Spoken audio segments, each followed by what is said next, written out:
এই যে দেখেন, এই যে পানি কিন্তু এই পরিমাণ আছে, পানি আস্তে আস্তে উপরে চলে যাবে। আর যখন ঢেউ আসে এদিকে, পানির ঢেউ বাতাসে দেয়, তাহলে আমার ঘরে পড়ে যাবে, কয়েকটা পড়েছে।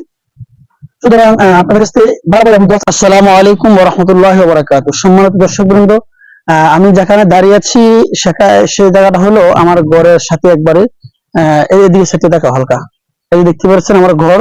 কিন্তু আমি এই মুহূর্তে দাঁড়িয়ে আছি, আমি আগামী গতকালকে একটা ভিডিও দিয়েছিলাম যে এখানে কিন্তু পানি ছিল না। এখন দেখতে পাচ্ছেন যে আমি পানির মধ্যে দাঁড়িয়ে আছি। এটা কিন্তু সারাদিনে আজকে হয়েছে, আমার রাত্রে হয়েছে। আমি বলেছিলাম যে এখানে পানি আসে যাবে, আপনারা অবশ্যই দেখতে পারবেন যে এখানে কিন্তু পানি ছিল না, আজকে কিন্তু এখানে পানি এসে পড়েছে। এখন আমি ভিডিওটা করার উদ্দেশ্য হলো, আমি আপনাদেরকে বলেছিলাম যে আমাদের জন্য দোয়া করবেন, আমরা খুবই খারাপ অবস্থায় আছি। আমরা যারা গ্রামে বসবাস করি, বিশেষ করে আমার অঞ্চলে নেত্রকোনা সদর কিয়াগাতি ইউনিয়ন, গ্রামের নাম কুমারপুর। দেখতে পেরেছেন যে আশেপাশে পানি অবস্থা, এদিকে দেখাও, এদিকে দেখতে পেরেছেন অনেক পানি, কিন্তু অনেক পানি। আর আমি যেখানে দাঁড়িয়ে আছি, এদিকে আসো, এদিকে আসো, দেখতে পেরেছেন কি পরিমাণ পানি, অনেক পানি। কিন্তু এখানে কিন্তু পানি ছিল না আগে। এটা কিন্তু আমার বাড়ির ঘর, এই যে আমার ঘরটা দেখাও, বাস এতটুকুই।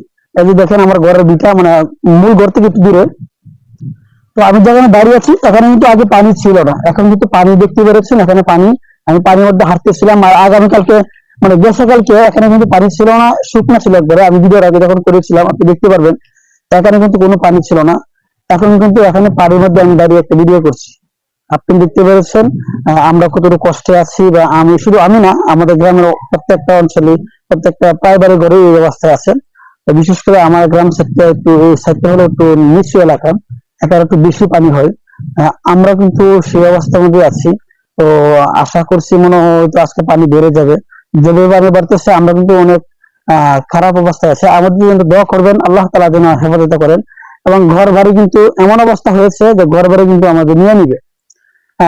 এত পরিমাণ পানি আসলে মাত্র শুরু হয়েছে, আর কিছুদিন পরে বা এমন যদি পানি বাড়তে থাকে আমরা কিন্তু খুবই অবস্থা খারাপ অবস্থা চলে যাব।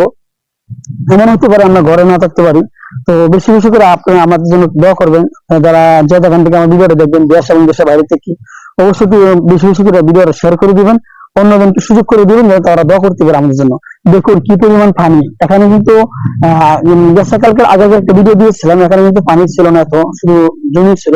আমি আপনাদেরকে বলেছিলাম যে এমন পরিমাণ পানি হবে যে শুধু সাগরের মতন দেখা যাবে, বিশাল বড় সাগর দেখতে পেরেছেন, অনেক সাগর কিন্তু, মানে অনেক পানি।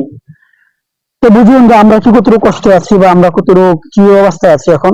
শুধু আপনাদের করণীয় কি, আপনাদের করণীয় এটাই যে আমাদের জন্য দোয়া করবেন, আর কিছু না। আপনাদের শুধু এটাই চাই, ভিডিওটা বেশি বেশি শেয়ার করে দিবেন, যেন এই ভিডিওটা মানুষ দেখতে পারে, আমার জন্য দোয়া করতে পারে। আর ভিডিওটা দেখে আপনার যদি ভালো লাগে অবশ্যই দোয়া করবেন।